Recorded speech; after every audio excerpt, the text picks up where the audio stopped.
ñëw mu faj aajaati. a'uuzu billah bismillah inna walillah wa ma tawfiq illa billah xaw nu ko yaa moo yoon wa bika nasta'iin. di nuyu mbokk internet yi ñu suivre góor ak jigéen mag ak ndaw. ñu indi tey yoon woo xam ne soo bëggee am maanaam sa ruuxaan yi am doole ba pare nga am loo xam ne nii say jëf day subnaturel, maanaam soo jëfee maanaam day yéem nit ñi ci jëf ju maanaam yéeme daal.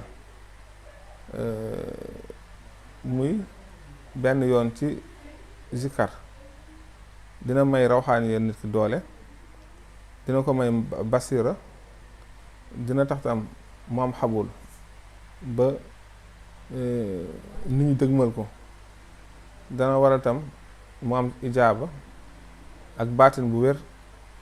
muy lan yaa xayyum bi rahmatika astaxiis. nit ki nan la koy liggéeyee? da koy liggéey bu jullee suba, bu jullee tàkkusaan ak bu jullee gee. ñett yoon lay liggéey yaa xayyum bi rahmatika astaxiis. su ko dee liggéey waxtu wu nekk, bu dee suba gi, tàkkusaan bi ak geewa bi, bu ci nekk da koy liggéey 700 fois. buy liggéey yaa xayyum bi rahmatika astaxiis ay mbiram dina yéem ku nekk, ndax jëfam dafay am jeexital bu baax a baax a baax ci am solo gu mu am solo.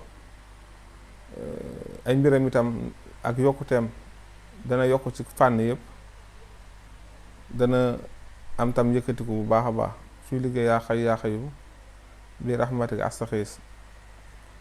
suba gi la koy def, tàkkusaan ak geewe, bu ci nekk 700 fois. di leen wax waaleykum salaam wa rahmatullah taala wa barakaatu. di boroom dalaa'ilul xayraati, yitteem lu dul ku ñëw mu faj aajaati.